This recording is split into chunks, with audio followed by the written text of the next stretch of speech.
J D ಎಸ್ನ 18. ಎರಡೂ ಸೇರಿ ಎಷ್ಟಾಗುತ್ತೆ? 66, 76, 86, 84 ಆಗುತ್ತೆ. 84 ಇದ್ದದ್ದಕ್ಕೆ ಅಧಿಕಾರಕ್ಕೆ ಬರಬೇಕು ಅಂತಂದ್ರೆ ಎಷ್ಟು ಬೇಕು? 84, 94, 104, 114, ಮಿನಿಮಮ್ 30 ಶಾಸಕರು ಬೇಕಾಗತ್ತೆ ಗೆದ್ದು. ಆದರೆ 27 ಶಾಸಕರು ಆಲ್ರೆಡಿ ಜಾಸ್ತಿ ಇದ್ದಾರಲ್ವಾ, ಹಾಗಾಗಿ ಕಾಂಗ್ರೆಸ್ ಸರ್ಕಾರನ ಪತನ ಮಾಡೋಕ್ಕಾಗೋದಿಲ್ಲ. ಪತನ ಆಗಬೇಕು ಅಂತಂದರೆ ಎಷ್ಟಾಗಬೇಕು? ಈಗ 66 + 18 86. 86ಕ್ಕಿಂತ ಕಡಿಮೆ ಕಾಂಗ್ರೆಸ್ನದ್ದು ಆಗಬೇಕು. ಅಂದರೆ 60 ಶಾಸಕರು ರಾಜೀನಾಮೆ ಕೊಡಬೇಕು. 60 ಶಾಸಕರು ರಾಜೀನಾಮೆ ಕೊಟ್ಟರೆ ಏನಾಗುತ್ತೆ? ಅಥವಾ ಅಡ್ಡ ಮತದಾನ ಮಾಡಿದರೆ ಏನಾಗುತ್ತೆ? 80ಕ್ಕೆ ಇಳಿಯುತ್ತೆ ಕಾಂಗ್ರೆಸ್. ಬಿ ಜೆ ಪಿ ಮತ್ತು ಜೆ ಡಿ ಎಸ್ ಎಷ್ಟಾಗುತ್ತೆ? 86 ಆಗುತ್ತೆ. ಅವರು ಸರ್ಕಾರ ರಚನೆ ಮಾಡ್ತಾರೆ. ಮುಂದಿನ 6 ತಿಂಗಳೊಳಗಾಗಿ ಅಟ್ಲೀಸ್ಟ್ 29 ಜನ ಗೆದ್ದು ಬರಬೇಕು, ವಗೇರೆ ವಗೇರೆ. ಬಿಟ್ಟಾಕಿ ಅದನ್ನು, ತುಂಬ ತಲೆ ಕೆಡಿಸ್ಕೊಬೇಡಿ ಅದರ ಬಗ್ಗೆ, ಈಗ ಹೇಳ್ತೀನಿ. ನೆಕ್ಸ್ಟು ಬಿ ಜೆ ಪಿಯ 60 ಶಾಸಕರು ಕೈಕೊಡಲು ಸಿದ್ಧ ಅಂತ ಹೇಳ್ತಾ ಇದ್ದಾರೆ ಯತ್ನಾಳ್. 60 ಶಾಸಕರನ್ನು ಕರೆತಂದರೆ ಸರ್ಕಾರ ರಚನೆ ಮಾಡಬಹುದು. ಯತ್ನಾಳ್ ಅವರು ಸಿ ಎಂ ಆಗುವ ಕುರ್ಚಿಯ ಕನಸು ಕಾಣಬಹುದು. ಜೊತೆಗೆ ಕಾಂಗ್ರೆಸ್ ಬಳಿ ಬರೋಬ್ಬರಿ 140 ಶಾಸಕರಿದ್ದಾರೆ. ನಾನು ಹೇಳಿದೆ, BJP JDS ಸೇರಿದರೆ 84 ಶಾಸಕರಾಗ್ತಾರೆ. 60 ಶಾಸಕರು ಅಡ್ಡ ಮತದಾನ ಮಾಡಿದರೆ ಸರ್ಕಾರ ಪತನವಾಗುತ್ತೆ. ಅಡ್ಡ ಮತದಾನ ಮಾಡೋ 60 ಶಾಸಕರು ಯಾರು? ಬರ್ತೇನೆ ಅಂತ ಹೇಳ್ತಾರಲ್ಲ, 60 ಶಾಸಕರು ಯಾರನ್ನು ನಂಬಿ ಬರಬೇಕು? ಯಾರಪ್ಪ ಗಂಡಸು ಅಂತ ಈಗ ಕೇಳಬೇಕು. ಕಳೆದ ಬಾರಿ 17 ಜನ ಬಂದ್ರಲ್ವಾ, ಅಲ್ಲಿ ಯಡಿಯೂರಪ್ಪ ಇದ್ದರು, ಹಾಗಾಗಿ ಬಂದರು. ಈಗ ಯಾರನ್ನು ನಂಬೋದು? ಯತ್ನಾಳ್ ಕರೆದ್ರು ಅಂತ ಬರಬೇಕಾ? ರಮೇಶ್ ಜಾರಕಿಹೊಳಿ ಕರೆದ್ರು ಅಂತ ಬರಬೇಕಾ? ವಿಜೇಂದ್ರ ಕರೀತಾರೆ ಅಂತ ಬರಬೇಕಾ? ಬಂದ ನಂತರ ಯಾರು ಮುಖ್ಯಮಂತ್ರಿ ಆಗ್ತಾರೆ? ಈ 60 ಜನರಿಗೆ ಏನೆಲ್ಲ ಹುದ್ದೆಗಳನ್ನು ಕೊಡ್ತೀರಿ? ಮಂತ್ರಿ ಮಾಡ್ಬೋದು. ಎಷ್ಟು ಜನ ಮಂತ್ರಿ ಮಾಡ್ಬೋದು? ಒಂದು ಸರ್ಕಾರದಲ್ಲಿ ಮಂತ್ರಿ ಮಾಡೋಕ್ಕಾಗೋದು 224 ಇದ್ದಾರಲ್ಲ, ಅದರ 15%. 224ರ 15% ಅಂದರೆ ಎಷ್ಟು? ಅಂದರೆ ಎಷ್ಟು? 22 ಅಂದರೆ 10%, ಇನ್ನು 11 ಅಂದರೆ 5%. 33 ಜನ ಮಂತ್ರಿ ಆಗ್ಬೋದು. ಬಂದಿರೋದೆಷ್ಟು ಜನ? 60 ಜನ. ಎಷ್ಟು ಜನ ಮಂತ್ರಿ ಆಗೋಕ್ಕೆ ಸಾಧ್ಯ ಇರೋದು ಮುಖ್ಯಮಂತ್ರಿ ಸೇರಿದಂತೆ? 33 + 1 34. ಬಿ ಜೆ ಪಿಯಲ್ಲೇ ಒಂದು 10 ಜನ ಕೊಡಬೇಕಲ್ಲ, 10 ಜನಕ್ಕೂ 15 ಜನ ಕೊಡಬೇಕು. ಅರ್ಧ ಉಳಿದ ಅರ್ಧ ಇವ್ರು ಕೊಡಬೇಕು. 60 ಬಂದು 15 ಜನರಿಗೆ ಮಂತ್ರಿಗಿರಿ ಮಾತ್ರ ಸಿಗೋದು. ಅವ್ರು ಬರ್ತಾರಾ? ಅಡ್ಡ ಮತದಾನ ಮಾಡೋ ದಡ್ಡತನ ಯಾರು ತೋರಿಸ್ತಾರೆ?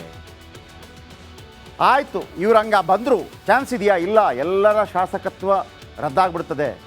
ಪಕ್ಷಾಂತರ ನಿಷೇಧ ಕಾಯ್ದೆಯ ಹೊಡೆತ ತಿನ್ನೋರು ಯಾರು? ಮತ್ತು ಇಲ್ಲೆಲ್ಲ ಬಂದ್ರಲ್ಲ, ಎಲ್ಲಿ ಮಹಾರಾಷ್ಟ್ರದಲ್ಲಿ ಅವರೆಲ್ಲ ಬಂದಿದ್ದಾರೆ. ಎಷ್ಟು ಬಂದರು? ಇಲ್ಲಿ ಬರೋಕ್ಕಾಗತ್ತಾ? ಆಗತ್ತೆ. ಎಷ್ಟು? 140 ಜನ ಇದ್ದಾರಲ್ಲ ಕಾಂಗ್ರೆಸ್ನಲ್ಲಿ, 90 ಜನ ಬಂದರೆ ಆಗತ್ತೆ. ಬಟ್ ಕರ್ಕೊಂಬರೋದು ಯಾರು?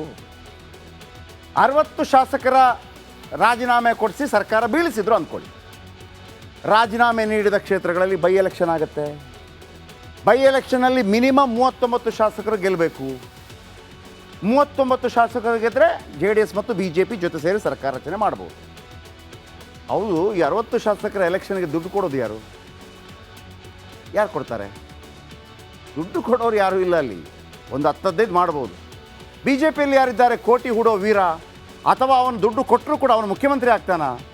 ಸರ್ಕಾರ ಬಂದ ಮೇಲೆ ಮುಖ್ಯಮಂತ್ರಿ ಯಾರಾಗ್ತಾರೆ? ಈಗ ಬಸವನಗೌಡ ಪಾಟೀಲ್ ಯತ್ನಾಳ್ ಹೇಳ್ಬೋದು, ನಾನು ಕೊಡ್ತೀನಿ ಅಂತೇಳಿ. ಅವ್ರ ಹತ್ರ ಇದೆಯಾ ಅಷ್ಟು ದುಡ್ಡು? ಅಥವಾ ಅವರು ಅಷ್ಟು ದುಡ್ಡು ಕೊಟ್ಟರು ಕೂಡ 39 ಶಾಸಕರಿಗೆ ಗೆದ್ದು ಬರೆಸೋ ತಾಕತ್ತಿದೆಯಾ? ಅಥವಾ ವಿಜೇಂದ್ರ ಕೊಡ್ತಾನೆ ಅಂತಂದರೆ ವಿಜೇಂದ್ರ 39 ಶಾಸಕರನ್ನ ಗೆದ್ದು ಬರೆಸೋ ತಾಕತ್ತಿದೆಯಾ? ಅಥವಾ ರಮೇಶ್ ಜಾರಕಿಹೊಳಿ ಕೊಡ್ತಾನೆ, ಅವ್ರಿಗೆ ತಾಕತ್ತಿದೆಯಾ? ಸೊ ಹಾಗಾಗಿ ತಲೆ ಕೆಡಿಸ್ಕೋಬೇಡಿ. ಯಾರಪ್ಪ ಗಂಡಸು ಅಂದರೆ ಯಾರೂ ಕಾಣ್ತಿಲ್ಲ ಅಲ್ಲಿ. ಅಂದರೆ 39 ಶಾಸಕರನ್ನ ಗೆಲ್ಲಿಸೋದು, 60 ಶಾಸಕರಿಗೆ ರಾಜೀನಾಮೆ ಕೊಡಿಸೋದು, ಅವರಿಗೆ ದುಡ್ಡು ಕೊಡೋದು, ಅವ್ರನ್ನ ಗೆಲ್ಲಿಸ್ಕೊಂಡು ಬರೋದು. ಸೊ ಹಾಗಾಗಿ 5 ವರ್ಷ ಕಾಂಗ್ರೆಸ್ ಸರ್ಕಾರ ಸ್ಥಿರವಾಗಿರುತ್ತೆ. ಅಲ್ಲಿ ಮುಖ್ಯಮಂತ್ರಿಗಳು ಚೇಂಜ್ ಆಗ್ತಾರೋ ಮತ್ತೊಂದು ಏನು ತಿಪ್ಪರ್ಲಾಗಿ ಹೊಡೆದ್ರು ಕೂಡ ಕರ್ನಾಟಕದ ಕಾಂಗ್ರೆಸ್ ಸರ್ಕಾರದ ಒಂದು ರೋಮ ಅಲ್ಗಾಡಿಸೋಕ್ಕೆ ಯಾರಿಗೂ ಆಗೋದಿಲ್ಲ. ಮುಖ್ಯಮಂತ್ರಿಗಳು ಬೇಕಿದ್ರೆ ಚೇಂಜ್ ಆಗ್ಬೋದು. ಅದು ಸಿದ್ದರಾಮಯ್ಯನವರು ಇರ್ತಾರೋ, ಡಿ ಕೆ ಶಿವಕುಮಾರ್ ಇರ್ತಾರೋ, ನಮ್ಗೆ ಗೊತ್ತಿಲ್ಲ. ನೆಕ್ಸ್ಟ್ ಓಕೆ, ಈಗ ಕಳೆದ ಬಾರಿ ಅಫ್ಕೋರ್ಸ್ 17 ಜನ ಕರ್ಕೊಂಬಂದರು. ರಮೇಶ್ ಜಾರಕಿಹೊಳಿ, ಸಮ್ಮಿಶ್ರ ಸರ್ಕಾರ ಬಿದ್ದು ಹೋಯಿತು, ಯಡಿಯೂರಪ್ಪ ಸರ್ಕಾರ ಬಂತು, ವಗೇರೆ ವಗೇರೆ ನೀವೆಲ್ಲ ನೋಡಿದ್ರಿ. ಈಗ 140 ಇದ್ದಾರೆ. ಯಾರು? ಕಾಂಗ್ರೆಸ್ ಅವರು 140 ಇದ್ದಾರೆ. ಬಿ ಜೆ ಪಿ 64, 65, 66 ಏನೋ ಇದ್ದಾರೆ. ಓಕೆ, ಬೇಕಿರೋದೆಷ್ಟು? 113. ಸಾಧ್ಯ ಇದೆಯಾ 113 ಮಾಡೋದಕ್ಕೆ?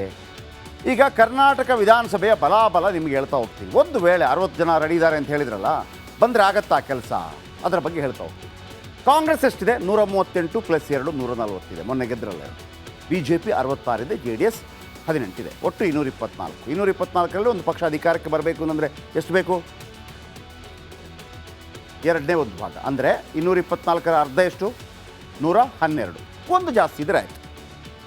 ಈಗ ಒಟ್ಟು 224ರ ಬದಲಿಗೆ 100 ಇದೆ ಅಂತ ಅಂದ್ಕೊಳ್ಳಿ, ನಮ್ಮ ಸದಸ್ಯ ಬಲ. ಅಧಿಕಾರ ಬರಲಿಕ್ಕೆ ಎಷ್ಟು ಬೇಕು? 50. 100ರ ಅರ್ಧ 50, 51 ಬಂದರೆ ಅಧಿಕಾರ. ಈಗ 224ರಲ್ಲಿ ಎಷ್ಟು ಬರಬೇಕು? 113 ಬರಬೇಕು. ಯಾರ ಬಳಿ 113 ಇದೆ? ಕಾಂಗ್ರೆಸ್ ಬಳಿ ಇದೆ. ಎಷ್ಟಿದೆ? 140 ಇದೆ. 113 ಆದ ನಂತರ ಕೂಡ 20, 30, 40, 27 ಶಾಸಕರು ಜಾಸ್ತಿ ಇದ್ದಾರೆ. ಈಗ BJP ಇದೆಯಲ್ಲ ಪಕ್ಕದಲ್ಲಿ 66 BJP ಮತ್ತು JDSನ 18, ಎರಡು ಸೇರಿ ಎಷ್ಟಾಗುತ್ತೆ?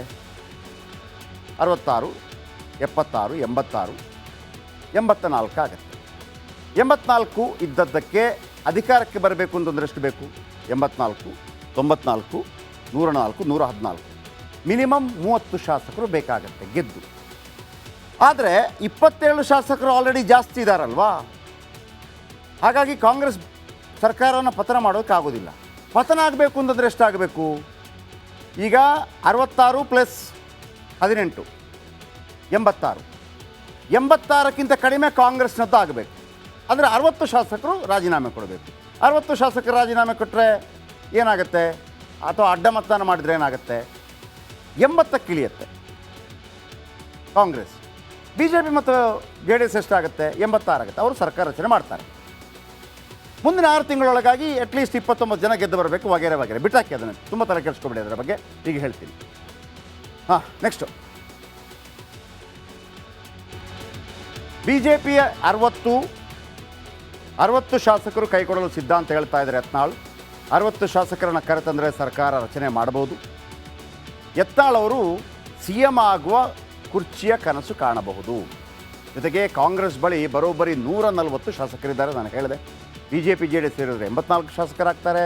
60 ಶಾಸಕರು ಅಡ್ಡ ಮತದಾನ ಮಾಡಿದರೆ ಸರ್ಕಾರ ಪತನವಾಗುತ್ತೆ. ಅಡ್ಡ ಮತದಾನ ಮಾಡೋ 60 ಶಾಸಕರು ಯಾರು?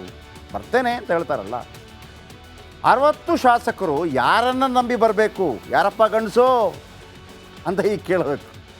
ಕಳೆದ ಬಾರಿ 17 ಜನ ಬಂದ್ರಲ್ವಾ, ಅಲ್ಲಿ ಯಡಿಯೂರಪ್ಪ ಇದ್ದರು, ಹಾಗಾಗಿ ಬಂದರು. ಈಗ ಯಾರನ್ನು ನಂಬೋದು? ಯತ್ನಾಳ್ ಕರೆದ್ರು ಅಂತ ಬರಬೇಕಾ?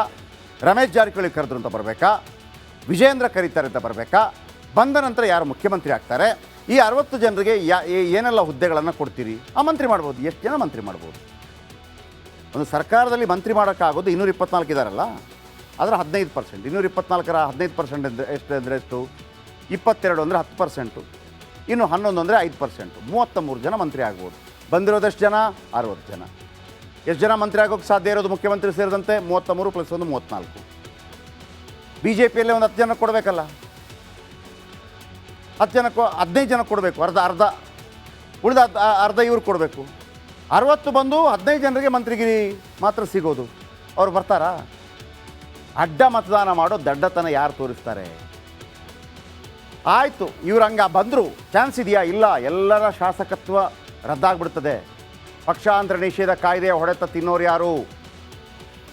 ಮತ್ತು ಇಲ್ಲೆಲ್ಲ ಬಂದ್ರಲ್ಲ, ಎಲ್ಲಿ ಮಹಾರಾಷ್ಟ್ರದಲ್ಲಿ ಅವರೆಲ್ಲ ಬಂದಿದ್ದಾರೆ. ಎಷ್ಟು ಬಂದರು? ಇಲ್ಲಿ ಬರೋಕ್ಕಾಗತ್ತಾ? ಆಗತ್ತೆ. ಎಷ್ಟು? 140 ಜನ ಇದ್ದಾರಲ್ಲ ಕಾಂಗ್ರೆಸ್ನಲ್ಲಿ, 90 ಜನ ಬಂದರೆ ಆಗತ್ತೆ. ಬಟ್ ಕರ್ಕೊಂಬರೋದು ಯಾರು? 60 ಶಾಸಕರ ರಾಜೀನಾಮೆ ಕೊಡಿಸಿ ಸರ್ಕಾರ ಬೀಳಿಸಿದ್ರು ಅಂದ್ಕೊಳ್ಳಿ. ರಾಜೀನಾಮೆ ನೀಡಿದ ಕ್ಷೇತ್ರಗಳಲ್ಲಿ ಬೈ ಎಲೆಕ್ಷನ್ ಆಗುತ್ತೆ. ಬೈ ಎಲೆಕ್ಷನಲ್ಲಿ ಮಿನಿಮಮ್ 39 ಶಾಸಕರು ಗೆಲ್ಲಬೇಕು. 39 ಶಾಸಕರು ಗೆದ್ದರೆ JDS ಮತ್ತು BJP ಜೊತೆ ಸೇರಿ ಸರ್ಕಾರ ರಚನೆ ಮಾಡ್ಬೋದು. ಹೌದು, ಈ 60 ಶಾಸಕರ ಎಲೆಕ್ಷನ್ಗೆ ದುಡ್ಡು ಕೊಡೋದು ಯಾರು? ಯಾರು ಕೊಡ್ತಾರೆ? ದುಡ್ಡು ಕೊಡೋರು ಯಾರೂ ಇಲ್ಲ ಅಲ್ಲಿ. ಒಂದು 10-15 ಮಾಡ್ಬೋದು. BJPಯಲ್ಲಿ ಯಾರಿದ್ದಾರೆ? ಕೋಟಿ ಹೂಡೋ ವೀರ, ಅಥವಾ ಅವನು ದುಡ್ಡು ಕೊಟ್ಟರೂ ಕೂಡ ಅವನು ಮುಖ್ಯಮಂತ್ರಿ ಆಗ್ತಾನ? ಸರ್ಕಾರ ಬಂದ ಮೇಲೆ ಮುಖ್ಯಮಂತ್ರಿ ಯಾರಾಗ್ತಾರೆ? ಈಗ ಬಸವನಗೌಡ ಪಾಟೀಲ್ ಯತ್ನಾಳ್ ಹೇಳ್ಬೋದು, ನಾನು ಕೊಡ್ತೀನಿ ಅಂತೇಳಿ. ಅವ್ರ ಹತ್ರ ಇದೆಯಾ ಅಷ್ಟು ದುಡ್ಡು? ಅಥವಾ ಅವರು ಅಷ್ಟು ದುಡ್ಡು ಕೊಟ್ಟರು ಕೂಡ 39 ಶಾಸಕರಿಗೆ ಗೆದ್ದು ಬರೆಸೋ ತಾಕತ್ತಿದೆಯಾ? ಅಥವಾ ವಿಜೇಂದ್ರ ಕೊಡ್ತಾನೆ ಅಂತಂದರೆ ವಿಜೇಂದ್ರ 39 ಶಾಸಕರನ್ನು ಗೆದ್ದು ಬರೆಸೋ ತಾಕತ್ತಿದೆಯಾ? ಅಥವಾ ರಮೇಶ್ ಜಾರಕಿಹೊಳಿ ಕೊಡ್ತಾನೆ, ಅವ್ರಿಗೆ ತಾಕತ್ತಿದೆಯಾ? ಸೊ ಹಾಗಾಗಿ ತಲೆ ಕೆಡಿಸ್ಕೋಬೇಡಿ. ಯಾರಪ್ಪ ಗಂಡಸು ಅಂದರೆ ಯಾರೂ ಕಾಣ್ತಿಲ್ಲ ಅಲ್ಲಿ. ಅಂದರೆ 39 ಶಾಸಕರನ್ನ ಗೆಲ್ಲಿಸೋದು, 60 ಶಾಸಕರಿಗೆ ರಾಜೀನಾಮೆ ಕೊಡಿಸೋದು, ಅವರಿಗೆ ದುಡ್ಡು ಕೊಡೋದು, ಅವ್ರನ್ನ ಗೆಲ್ಲಿಸ್ಕೊಂಡು ಬರೋದು. ಸೊ ಹಾಗಾಗಿ 5 ವರ್ಷ ಕಾಂಗ್ರೆಸ್ ಸರ್ಕಾರ ಸ್ಥಿರವಾಗಿರುತ್ತೆ. ಅಲ್ಲಿ ಮುಖ್ಯಮಂತ್ರಿಗಳು ಚೇಂಜ್ ಆಗ್ತಾರೋ ಮತ್ತೊಂದು ಏನು ತಿಪ್ಪರ್ಲಾಗಿ ಹೊಡೆದ್ರು ಕೂಡ ಕರ್ನಾಟಕದ ಕಾಂಗ್ರೆಸ್ ಸರ್ಕಾರದ ಒಂದು ರೋಮ ಅಲ್ಗಾಡ್ಸೋಕ್ಕೆ ಯಾರಿಗೂ ಆಗೋದಿಲ್ಲ. ಮುಖ್ಯಮಂತ್ರಿಗಳು ಬೇಕಿದ್ರೆ ಚೇಂಜ್ ಆಗ್ಬೋದು. ಅದು ಸಿದ್ದರಾಮಯ್ಯನವರು ಇರ್ತಾರೋ, ಡಿ ಕೆ ಶಿವಕುಮಾರ್ ಇರ್ತಾರೋ ನಮ್ಗೆ ಗೊತ್ತಿಲ್ಲ. ನೆಕ್ಸ್ಟ್